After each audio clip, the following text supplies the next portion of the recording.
Hello दोस्तों, मैं KD आपको स्वागत करता हूं आपकी चैनल आरएम स्टडी पे। जैसे कि आपको पता है, अब जो सेशन चल रहा है वो स्टील प्लांट स्पेशल है, जो कि आज 7th क्लास होने वाला है। अब तो एग्ज़ाम भी नज़दीक आ गया, आपकी तैयारी भी बहुत ज़ोरदार से चल रहा होगा।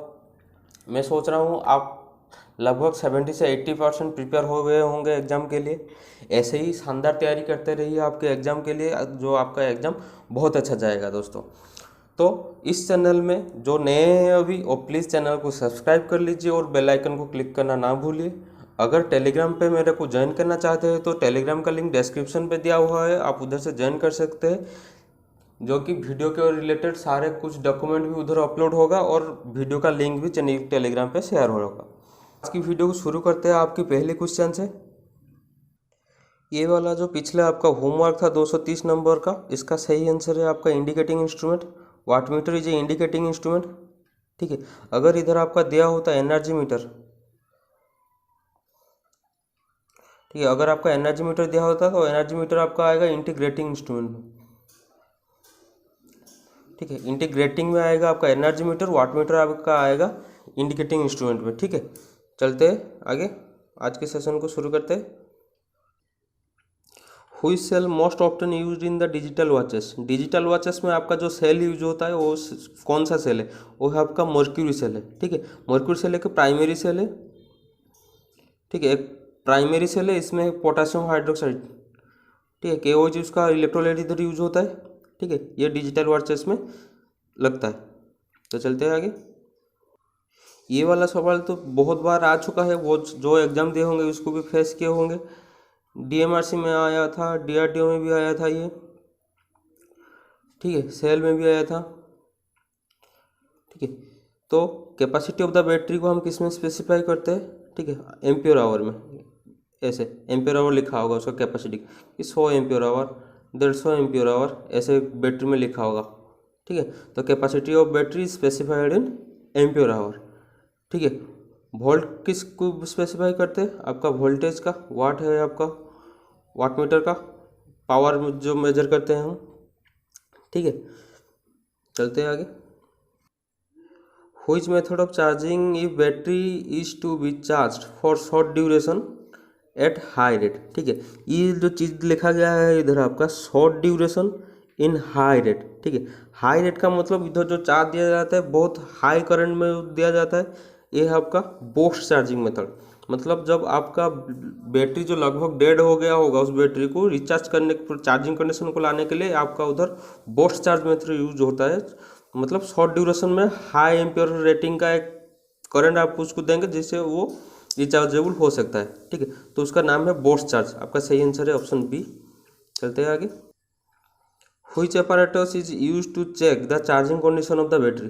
ठीक है, बैटरी का charging condition of battery measure करने के लिए आपका इन चारों में से किसको यूज किया जाता है? ठीक है, बहुत सारे इसमें है जो कि सी को क्लिक करके आ जाएंगे। हाइड्रोमीटर। ठीक है, हाइड्रोमीटर को मेजर करता है। ठीक है, हाइड्रोमीटर आपका स्पेसिफिक ग्रेविटी ऑफ इलेक्ट्रोलाइट को मेजर करता है। ठीक है, आपका स्पेसिफिक ग्रेविटी ऑफ इलेक्ट्रोलाइट को हाइड्रोमीटर मेजर करता है। ठीक है, चार्जिंग कंडीशन ऑफ जब वोल्टेज कौन मेजर करेगा? आपका high rate discharge tester. Option D में जो है हाई रेट डिस्चार्ज टेस्टर, इसका सही आंसर है ऑप्शन डी, जो कि charging condition of the voltage of battery को मेजर करेगा। और हाई रेट डिस्चार्ज टेस्टर ज़्यादा समय तक आपका बैटरी का एनोड और कैथोड में आप लगा के नहीं रख सकते, क्योंकि ज़्यादा टाइम अगर रखेंगे तो बैटरी डिस्चार्ज होगा, क्योंकि ये जो हाई रेट डिस्चार्ज टेस्टर है उसका रेजिस्टेंस का वैल्यू बहुत ज़्यादा है। ठीक है, तो चलते हैं आगे। Which part losing the electron due to the electrolysis. ठीक है, इलेक्ट्रोलिसिस के प्रोसेस से आपका इलेक्ट्रॉन जो लॉस होता है कौन से पार्ट में होता है? वो आपका एनोड पार्ट में होता है। ठीक है, एनोड पार्ट में आपका इलेक्ट्रोलिसिस प्रोसेस में आपका इलेक्ट्रॉन लॉसिंग होता है। चलते हैं आगे। Fusing factor of rewirable fuse. ठीक है, रीवायरेबल फ्यूज का जो फ्यूजिंग फैक्टर कितना है वो है आपका 1.4। ठीक है, 1.4 है आपका रीवायरेबल फ्यूज का, और जो 1.1 है ये आपका HRC फ्यूज का। ठीक है, रिवाल्वर फ्यूज का है आपका 1.4, HRC फ्यूज का है आपका 1.1। ये जो चीज़ है वो इम्पोर्टेंट है, आप इसको नोट कर लीजिए। ठीक है, चलते हैं आगे। Which type of load is protected by the L series MCB। ठीक है, L सीरीज MCB में किस टाइप का लोड आपका प्रोटेक्ट होता है? आपका ऑप्शन ये इधर दिया गया है आपका motor, geyser, hand tool and air condition. आपका एल सीरीज में कौन सा यूज होता है? वो है आपका गीजर, जो सही आंसर है आपका। एल सीरीज एमसी में आपका गीजर यूज होता है। आपके लिए होमवर्क है कि जी सीरीज में, ठीक है, जी सीरीज में कौन सा आपका यूज होता है, ठीक है, ये आपका होमवर्क है। इसको हम कमेंट सेक्शन पे मेरे को बता सकते हैं। चलते हैं आगे। इन 3 phase system the active power is 4 kilowatt and the apparent power is 5 kVA। Calculate the reactive power. ठीक है, आपको ट्राइंगल में आपको समझाया था पहले। देखिए, नीचे का आपका आएगा ट्रू पावर, ठीक है, जो आपका, और ये वाला आपका आएगा रिएक्टिव पावर, ये वाला आपका आएगा अपरेंट पावर।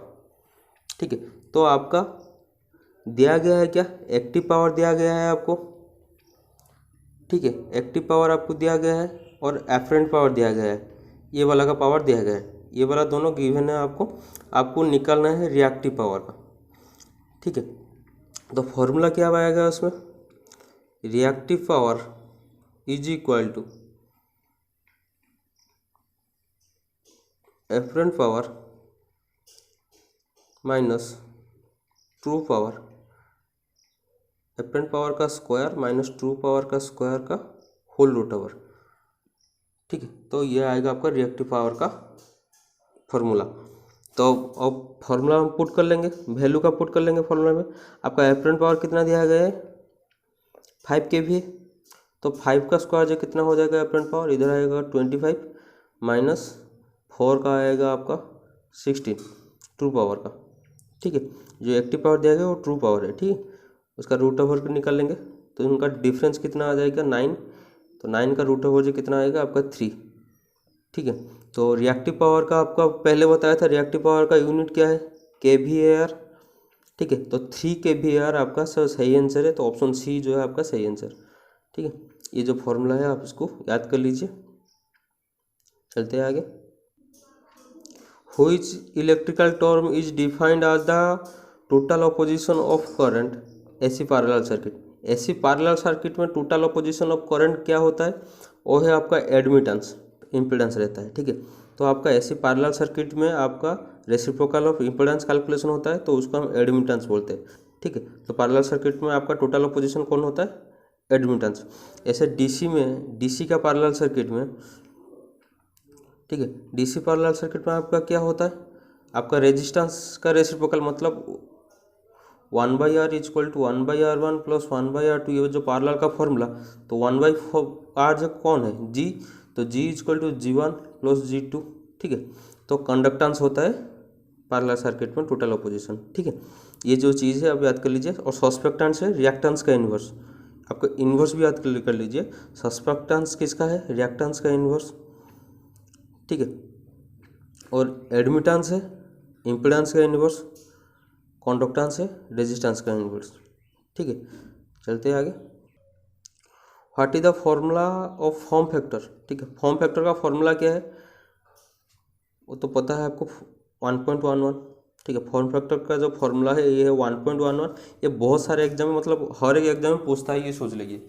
मतलब फॉर्म फैक्टर का पूछता है, आरएमएस वैल्यू का पूछता है, एवरेज वैल्यू का पूछता है, पीक वैल्यू का पूछता है। इन चारों में से एक तो पूछेगा ही पूछेगा, 100% कन्फर्म है। ठीक है, तो फॉर्म फैक्टर का क्या है? 1.11। तो 1.11 जो निकलता है वो कैसे निकलता है? फॉर्म फैक्टर जो है उसका फॉर्मूला है RMS value divide by average value. ठीक है, आरएमएस वैल्यू आपका है 0.707, एवरेज वैल्यू है आपका 0.637। ठीक है, इसका निकल आएगा 1.11 आपका आएगा फॉर्म फैक्टर। ठीक है, तो 1.11 कैसे आ गया पता चल गया आपको। चलते हैं आगे। Tangent galvanometer can be use to measure. आपका टेंजेंट गाल्वानोमीटर जो है किस लिए यूज होता है? आपको पता है गाल्वानोमीटर क्या किस लिए यूज होता है? डिटेक्ट करता है करंट का वैल्यू। ठीक है, डिटेक्ट करता है। गाल्वानोमीटर जो है वो डिटेक्ट करता है करंट का वैल्यू, डिटेक्ट करता है, मतलब 10⁻⁵ तक वो डिटेक्ट कर सकता है करंट को। ठीक है, तो आपका सही आंसर है ऑप्शन बी। ठीक है, चलते हैं आगे। Excited generator if the series field oppose the shunt field then the generator is. ठीक है, आपका सीरीज फील्ड जो है अपोज करेगा सन फील्ड को। ठीक है, ये आपका कंपाउंड मोटर का दो टाइप का है, एक है आपका क्यूमुलेटिव, एक है आपका डिफरेंशियल।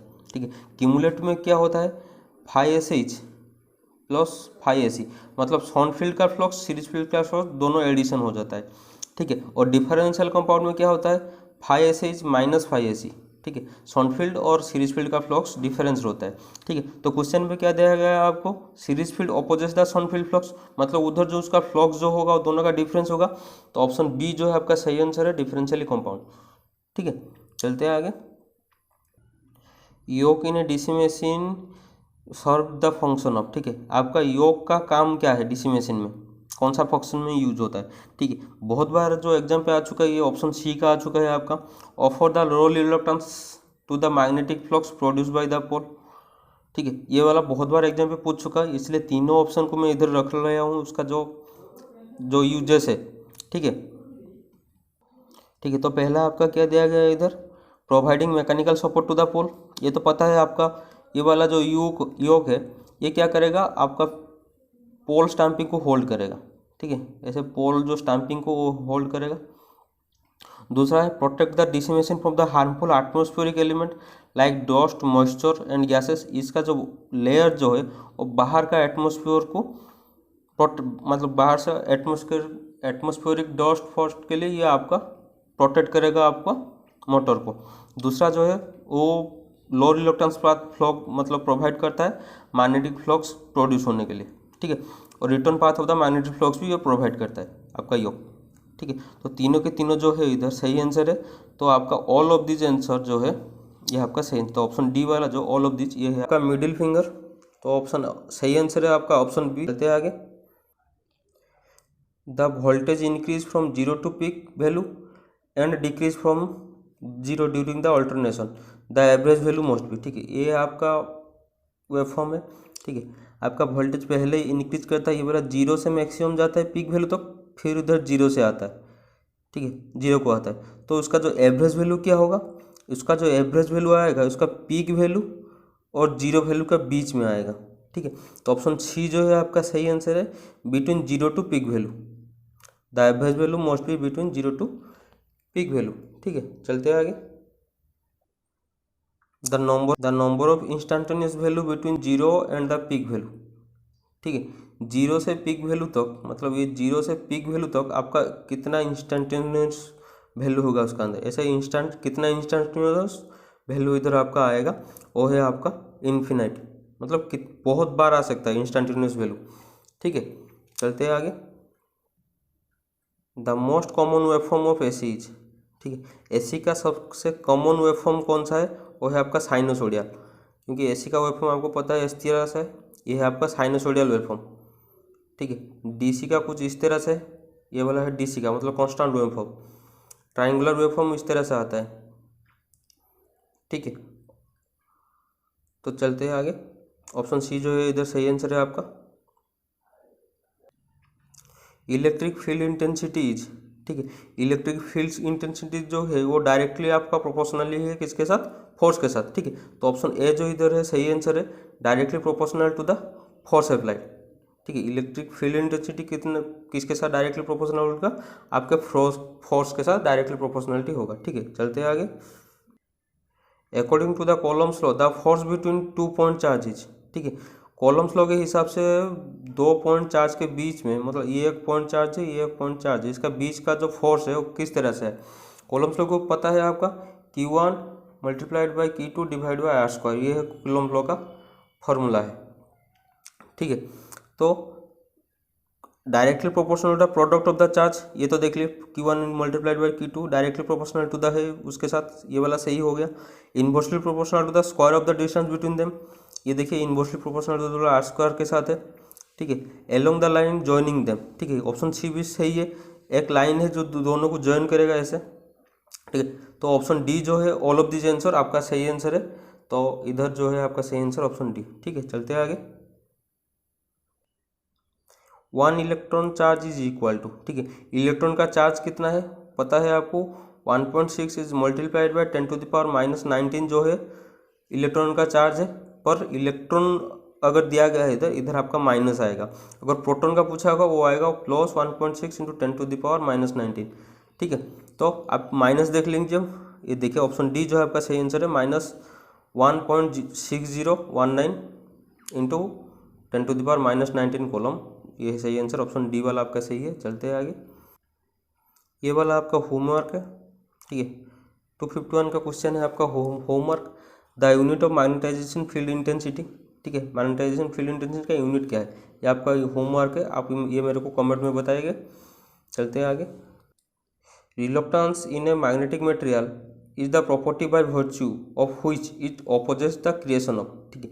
रिलक्टेंस किसको अपोज करता है, ठीक है, इतने का मतलब ये है, रिलक्टेंस किसको अपोज करता है, आपको तो पता है, वो वाला मैग्नेटिक फ्लक्स को जो है आपका अपोज करता है रिलक्टेंस, ठीक है। ऑप्शन बी जो है आपका सही आंसर है।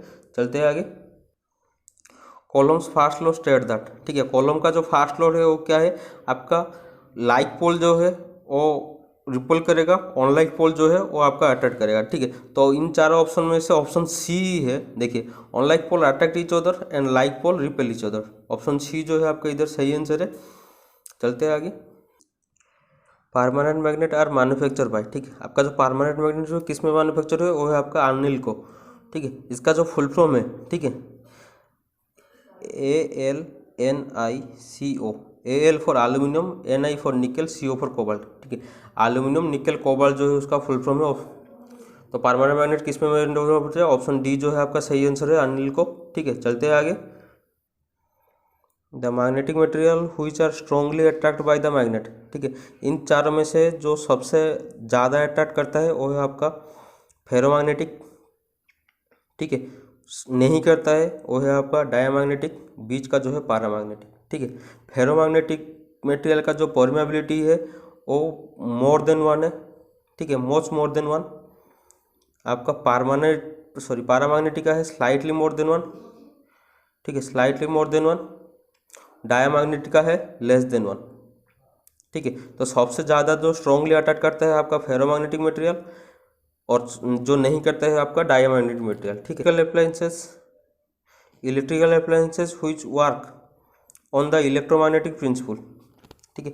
इन चारों में से कौन सा ऑप्शन जो है जो कि इलेक्ट्रोमैग्नेटिक प्रिंसिपल पे चलता है, जनरेटर, मोटर, ट्रांसफार्मर, ठीक है। ये तीनों के तीनों आपका इलेक्ट्रोमैग्नेटिक प्रिंसिपल पे चलता है, ठीक है। तो ऑप्शन डी जो है आपका सही आंसर है।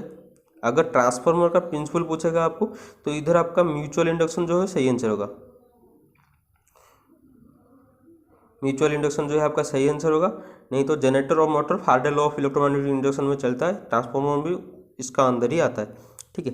चलते हैं आगे, if any network of wire carrying current the algebraic sum of all current meeting at the point is equal to, ठीक है। ये वाला जो है केसीएल का जो है पूछा गया इधर, केसीएल का क्या है, incoming current is equal to outgoing current और meeting at the point is equal to 0, ऐसा है, ठीक है। अगर दो करंट ऐसे आ रहे मतलब I1 और I2 जो कि इनकमिंग करंट है, और जो तीनों मतलब I3, I4 एंड I5 ये तीनों है आपका आउटगोइंग करंट, ठीक है।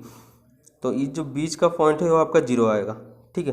तो ये दिया गया है आपका algebraic sum of all current meeting at a point, ठीक है, एट जो जिस पॉइंट पे वो मीट करते हैं उसका वैल्यू जो है आपका 0 आएगा, ठीक है। तो ऑप्शन बी जो है आपका सही आंसर है। चलते हैं आगे, 1 coulomb of charge is equal to the charge of, ठीक है। आपका 1 कॉलम का जो चार्ज है वो किसके साथ इक्वलेंट है, वो आपका आएगा 6.242 इंटू 10⁻18 इलेक्ट्रॉन, ठीक है। 1 coulomb charge is equal to 6.242 into 10⁻8 electron जो है आपका सही आंसर ऑप्शन सी, ठीक है। तो चलते हैं आगे, specific resistance of a material is, ठीक है। मटेरियल का जो स्पेसिफिक रेजिस्टेंस है वो किसके ऊपर डिपेंड करता है, आपको तो पहले पता होगा स्पेसिफिक रेजिस्टेंस क्या है, R is equal to rho L by A, ये वाला है रेजिस्टेंस का फॉर्मूला। जो रो है वो है आपका स्पेसिफिक रेजिस्टेंस, तो रो निकालेंगे कैसे, rho is equal to RA divide by L, ठीक है। ये है आपका स्पेसिफिक रेजिस्टेंस का फॉर्मूला। चलते दे गए डायरेक्ट, ठीक है। ऑप्शन बी पे चलते हैं, directly proportional to the area of the cross section, inversely proportional to the length of the material. इधर देखिए directly proportional to the area of the cross section तो सही है, inversely proportional to the length के साथ भी सही है, तो ऑप्शन बी जो है आपका सही आंसर है, ठीक है। Directly proportional to the area of the cross section, inversely proportional to the length of the material, ठीक है। तो ऑप्शन बी है आपका सही आंसर। चलते हैं आगे। In half wave rectifier the diode conduct during, ठीक है, हाफ वेव रेक्टिफायर में डायोड जो कंडक्ट करता है कहाँ कंडक्ट करता है, वो ओनली पॉजिटिव साइकिल में कंडक्ट करता है, ठीक है। आपका हाफ वेव रेक्टिफायर कुछ इस तरह से आ जाएगा, ठीक है, एक ही डायोड इधर यूज होगा, ठीक है, ये आपका लोड लग जाएगा। तो ये कंडक्ट कब करेगा, अगर दो साइकिल ऐसा है तो सिर्फ पॉजिटिव साइकिल में ये जो डायोड है आपका कंडक्ट करेगा। तो ऑप्शन ए जो है आपका सही आंसर है, ठीक है। अगर फुल वेव का पूछा होगा, ठीक है, तो बहुत पॉजिटिव और नेगेटिव हाफ साइकिल वो सही आंसर होता है आपका। चलते हैं आगे। In AC circuit I sine theta is called, ठीक है, आई साइन थीटा दिया गया है ना, ये है आपका वाटलेस कंपोनेंट। इधर अगर कोस थीटा होता आपका, ये है आपका एक्टिव कंपोनेंट होता, ठीक है। तो इधर का जो ऑप्शन जो सही ऑप्शन है आपका ऑप्शन बी जो है इधर सही ऑप्शन है। चलते हैं आगे। The peak value of the sine wave is 200 volt, it's average value is, ठीक है। तो एवरेज वैल्यू का मैं क्या आपको बता के गया था, 0.637 जो है एवरेज वैल्यू का इंटू आई मैक्स, तो ठीक है। तो मैक्सिमम वैल्यू कितना दिया गया आपका 200 वोल्ट, तो इसको अगर मल्टीप्लाई कर लेंगे तो आपका आ जाएगा 127.4 जो इधर है आपका सही आंसर। तो ऑप्शन ए आपका है आंसर 127.4 आपका आंसर है, ठीक है। ये जो फॉर्मूला है ये बहुत इजी मैथ है, जिसको एग्जाम पे पूछ सकता है आपको। चलते हैं आगे। Capacitive reactance is more when, ठीक है, कैपेसिटिव रिएक्टेंस ज़्यादा कब होगा, ठीक है, x C equal to 1/2πfc, ठीक है। तो इधर से देखें कैपेसिटेंस लेस फ्रीक्वेंसी लेस, अगर कैपेसिटेंस लेस होगा और फ्रीक्वेंसी लेस होगा जो है एक्सी जो है वो ज़्यादा हो जाएगा, ठीक है। तो ऑप्शन ए जो है आपका सही आंसर है, क्योंकि डिक्रीज हो रहा है मतलब आपका जो रिएक्टेंस जो है उसका वैल्यू क्या होगा, इंक्रीज होगा। तो capacitance is less, frequency supply is less, ये आपका सही आंसर है। चलते हैं आगे। In R L C containing R is equal to 4.5, omega L is equal to 0.06 henry, C is equal to 0.6 microfarad है, ठीक है। तो पावर फैक्टर क्या होगा, देखिए पावर फैक्टर क्या होगा अगर कैपेसिटेंस का वैल्यू ज़्यादा होगा इंडक्टेंस का वैल्यू से, ठीक है। इधर देखिए कैपेसिटेंस का वैल्यू है 0.6 और इंडक्टेंस का वैल्यू 0.06, तो ज़्यादा किसका वैल्यू हुआ, कैपेसिटेंस का वैल्यू ज़्यादा हुआ, तो मतलब लीडिंग पावर फैक्टर जो है उधर आपका होगा, ठीक है। ऑप्शन सी जो लीडिंग पावर फैक्टर है आपका सही आंसर है। चलते हैं आगे। ये वाला सवाल जो है आपका होमवर्क है, ठीक है, इसको भी आप कमेंट सेक्शन में मेरे को बताएंगे। मैं जो आपको होमवर्क दे रहा हूँ वो बहुत कम जो है वो रिप्लाई देते हैं कमेंट में। मैं चाहता हूँ ज़्यादा से ज़्यादा आप कमेंट सेक्शन में मेरे को बताएंगे कि वीडियो कैसा लगा, और आपका होमवर्क जो है उसका टास्क भी आप मेरे को कमेंट थ्रू से ही कंप्लीट कर सकते हैं। ये जो देखने के लिए मेरे को नहीं मिल रहा है, मोस्ट इम्पोर्टेंट है, आपका 100% तैयारी आपको सक्सेस तक ले जा सकता है। तो आप आपका 100% दीजिए एग्जाम के लिए, सक्सेस जो है अपने आप आपके पास आ जाएगा, ठीक है। तो आज के सेशन को यही रखते हैं। आज का वीडियो कैसा लगा अब मेरे को कमेंट सेक्शन में बताइए, अगर कुछ डाउट भी रह गया आप मेरे को बता सकते हैं उधर। और ये वाला वीडियो को लाइक शेयर एंड सब्सक्राइब जरूर कीजिए, क्योंकि शेयर करने से आपका दोस्तों के लिए भी ये वाला वीडियो ज़रूरत हो सकता है। तो आज के सेशन को यही रखते हैं। जय जगन्नाथ।